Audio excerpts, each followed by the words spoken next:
Hello and welcome to what will be a regular series of podcast discussions here on whathifi.com.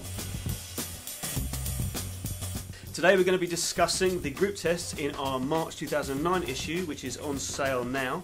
And if you don't already have a copy, I suggest you go and buy one for two reasons. One, it's exceptionally good, and two, if you don't, what's about to follow will make no sense whatsoever. I'm very happy to be sitting here today with our entire review team. We have our technical editor, Ketan Baradia. Hello. We have our first test editor, Simon Lucas. Hello. Our news editor, Joe Cox. Hello.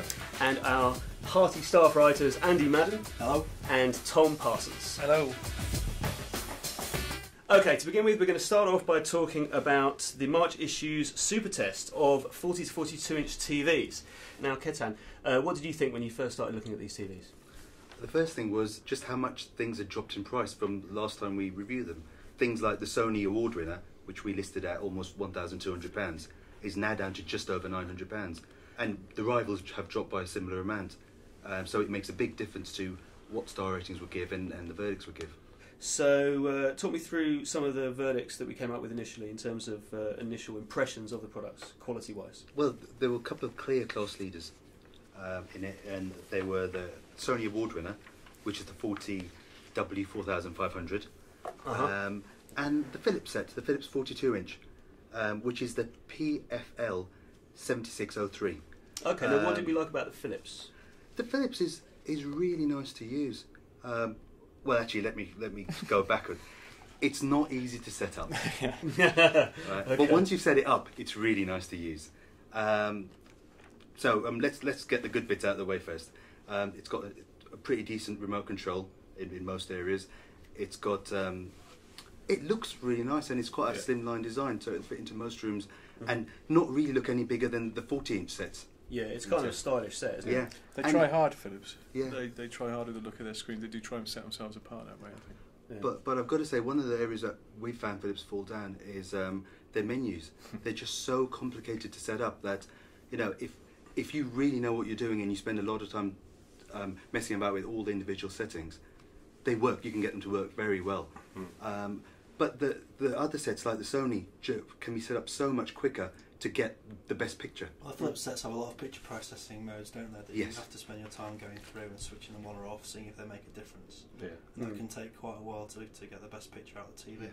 To somebody who wants to fiddle a lot, that could be quite a nice thing, but sometimes you almost feel like you've got too much choice with them, don't you? Sometimes you just want to watch the telly, don't you? Yeah, exactly. And of course the Sony menus nowadays are really good, aren't they? I mean, they're very user-friendly. They're all the same as PS3. Yeah, very cross-media bar is how they... Very glamorous menus. Cross-media bar, that's right. Yes, exactly, yeah.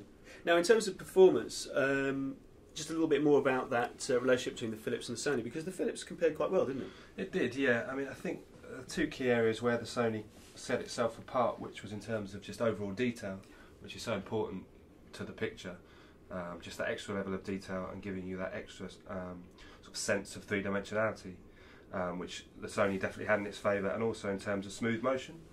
The latest Sonys we've seen, this W range and also the Z, the more expensive Z series, have both shown particularly smooth motion, which in this Supertest really set it apart. They have nailed that lately, Sony. Yeah. Really have.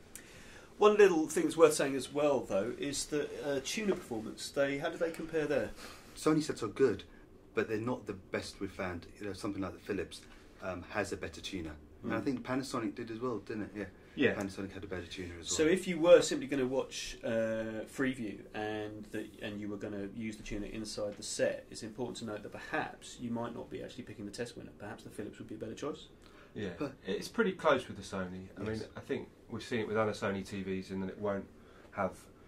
With film, it will be the far and away the best picture, but with TV, it may well not be. But I wouldn't say that it's particular. It's not a No, you're right. I think it's because they're so impressive with Blu-ray and DVD pictures, the Sonys. Yeah. When they sort of are caught up by the pack when it comes to TV tuners, and their tuners are really no better than anybody else's.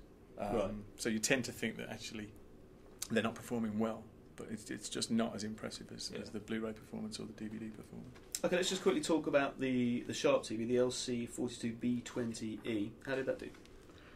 Sharp is basically an average set. You know, it's not a disaster by any means, but it's just not special. And when you're up against the likes of Philips and Sony, you actually need to be special, to have a chance of getting a 4 or 5 star rating. Is that a specification issue as well as performance, or just it's in terms of picture quality? It's mainly performance. I mean, there was a time where the Sharp made the best LCDs around, and they still make great panels. It's just that other people seem to be able to get more out of their panels than Sharp do at the moment. Yeah, and that's largely an issue of developing picture processing technology, isn't it? Yeah. But it's worth saying, actually, just very briefly before we end, that the Finlux does get a 2-star rating, so it hasn't done well in this company. Can you just very quickly talk me through why it's performs so badly? All its shortcomings.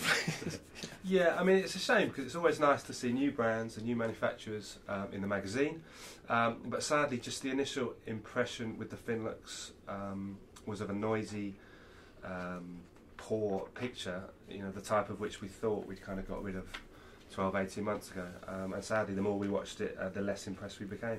It basically seemed like an earlier generation set, right. And flat screens have improved so much over the last 3 to 5 years that to see something that gives the kind of noisy, lack of contrast and lack of detail that earlier flat screens used to, it's quite rare now. Yeah. Because of sets like the Sony and Philips and Panners and so on. So when we come across it, it's quite disappointing. Of course, and for just little more than £100 extra, you can buy the Sony. Exactly, and that's the thing, isn't it? That the big players, their sets have come down in price so much that in fact those budget options aren't as much of a saving as they used to be. Yeah, it's false economy. So they've now got to perform better than they did. And just briefly, there's some kind of quite impressive also rounds. There's kind of a pack there of the Toshiba, the LG, the Panasonic, of course, with its Fusat tuner. Can you just run me through those? Yeah, I mean the LG we'd seen before and was initially a 5-star verdict, so it's actually slipped down to a 4, which is just, as new sets come on the market, competition's just got that little bit fiercer. Is that because the Sony's raised the bar there? Yes, it is really. The Sony as well as the Philips is also a new set. And also the sets like the Sony have dropped down a couple of £100, which changes the standards of the group. Of course, and that changes the star ratings of sets which were around previously. Yeah, of course. But other sets such as the Toshiba and also the Samsung, if you can find them, at much cheaper prices than we've illustrated in the mag, then they're well worth seeking out. And the Panasonic, that gets a 4-star rating. Just talk me through what we thought about that. The tuner was okay. I mean, it's just that extra level of detail that the Sony offers that just makes the others look a little bit flat by comparison. Clearly, if FreeSat is something that you're interested in, that the Panasonic is currently the only integrated solution that you can get. Of course. And it's a decent all-rounder, but it's just that extra level that it hasn't quite got. Yeah, it's still one of those categories where there's a clear class leader, isn't there? Yeah. But I think that was quite encouraging about this test, is that although the Sony stood out, followed by the Philips, there are still 3 or 4 screens behind there, which are by no means disasters. And as Joe says, if you can find the deals, then they become much more credible propositions. Yeah, I think you have to buy a Finlux if you actually want to get this badly wrong. Yes, and that's a good note on which to end this.